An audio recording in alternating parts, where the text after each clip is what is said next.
नमस्कार, मी भाग्यश्री फाटक. मार्केट आणि मी हा सोप्या मराठीतून शेअर मार्केट समजावून सांगण्याचा माझा एक उपक्रम आहे. आज आहे शनिवार, अर्थातच मार्केटचा श्री गणेश. या सदरामध्ये मार्केटमध्ये नव्याने जी लोक येतात त्यांच्यासाठी आपण काही संकल्पना समजावून देत असतो. यावेळेचा विषय सगळ्यांच्याच आवडीचा पण सगळ्यांना धडकी भरवणारा असा आहे. अर्थातच शेअर मार्केटमधून जो काही फायदा होतो त्या फायद्यावर जो टॅक्स पडतो त्यासंबंधी आज आपण काही माहिती घेणार आहोत. पण एक लक्षात घ्या तुम्ही की मी इन्कम टॅक्स प्रॅक्टिशनर नाही. मी काही माहिती माझ्यासाठी म्हणून मिळवली आहे, गोळा केली आहे. ती माहिती मी तुम्हाला देण्याचा प्रयत्न करीत आहे. त्या पलीकडे तुमचे जे काही प्रश्न, काही समस्या काही असतील त्या टॅक्स प्रॅक्टिशनरला विचारा. साधारण एकंदरीत आढावा घेण्याचा प्रयत्न मी आज करते. शेअर मार्केट म्हणजेच काय तर संपत्तीचं घर, लक्ष्मीचं घर, उत्पन्न मिळवण्याचा एक मार्ग असं आपण गृहीत धरतो. अर्थातच उत्पन्न, फायदा या सगळ्या गोष्टी आल्या की त्याच्याबरोबर टॅक्स हा येणारच. कारण टॅक्स हे सरकारचं उत्पन्न असतं. सरकार जास्तीत जास्त टॅक्स कसा मिळेल आणि त्याच्यातून विकासाच्या योजना कशा राबवता येतील हे पाहत असतं. आणि समाज काय पाहत असतो, मला कमीत कमी टॅक्स कसा द्यावा लागेल. तर याच्यामध्ये शेअर मार्केटमध्ये जे लोक येतात त्यांच्यासाठी टॅक्सच्या योजना काय आहेत, त्यांना टॅक्स कसा लागतो हे आपण आज पाहणार आहोत.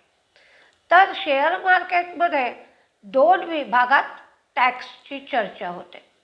एक म्हणजे पिरियड किंवा टाईम किंवा लागलेला वेळ, म्हणजे खरेदी विक्रीसाठी लागलेला वेळ किंवा तुमचा असणारा उद्देश, या दोन गोष्टींमध्ये विभागणी होते.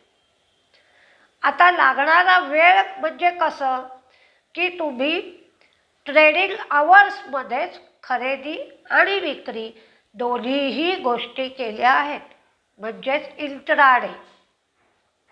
तर ते स्पेक्युलेटिव्ह इन्कम झालं. दुसरं म्हणजे तुम्ही घेतलाय, खरेदी केलाय आणि 1 वर्षाच्या आत विकलाय, तर त्याच्यावर जे तुम्हाला उत्पन्न मिळतं ते शॉर्ट टर्म कॅपिटल गेन. पण तुम्ही खरेदी केलाय आणि 1 वर्ष पूर्ण झाल्यावर विकलाय, तर त्याला आपण म्हणतो long term capital gain. Mutual fund, debt, debenture हे काहीही असलं त्याच्यामध्ये 36 महिन्याचा पिरियड आहे. 36 महिन्याच्या आत तुम्ही विकलत तर तो शॉर्ट टर्म झाला. 36 महिन्याच्या पेक्षा जास्त कालावधीनंतर तुम्ही विकलत तर तो लॉंग टर्म कॅपिटल गेन झाला. पण तुमच्या मनात अर्थात आलं असेलच ना की कायम काय फायदा थोडाच होतो, मग त्या लॉसचं काय, किंवा आम्हाला खर्च येतो त्याचं काय. तर हा जो फायदा होतो त्याच्यामधून तुम्ही मेंटेनन्स चार्ज किंवा जो टॅक्स भरता, मॅनेजमेंट चार्ज करता, ब्रोकरेज लागतं, हे जे सगळ्या प्रकारचे खर्च तुम्ही करत असता ते खर्च वजा करायला मात्र परवानगी आहे. पण वायदे बाजारातून जे तुम्हाला उत्पन्न मिळतं ते वायदे बाजारातलं उत्पन्न नॉन स्पेक्युलेटिव्ह धरलं जातं. फक्त इंट्राडेच्या बाबतीत स्पेक्युलेटिव्ह इन्कम असं गृहीत धरलं जातं. त्याचप्रमाणे इन्कम टॅक्सच्या बाबतीत तुम्ही 1 दिवसापेक्षा जास्त धरलं की ती इन्व्हेस्टमेंट झाली. म्हणजे आजच्या आज खरेदी करून आजच्या आज विकलं नाही, दुसऱ्या दिवशी विकलं तरीही इन्कम टॅक्सच्या व्याख्येप्रमाणे ती गुंतवणूक धरली जाते.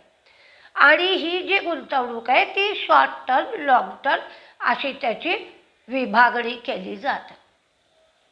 आता इंट्राडेमध्ये तुम्हाला लॉस झालाय समजा, तर इंट्राडेचा जो लॉस आहे तो 4 वर्ष तुम्हाला कॅरी फॉरवर्ड करता येतो.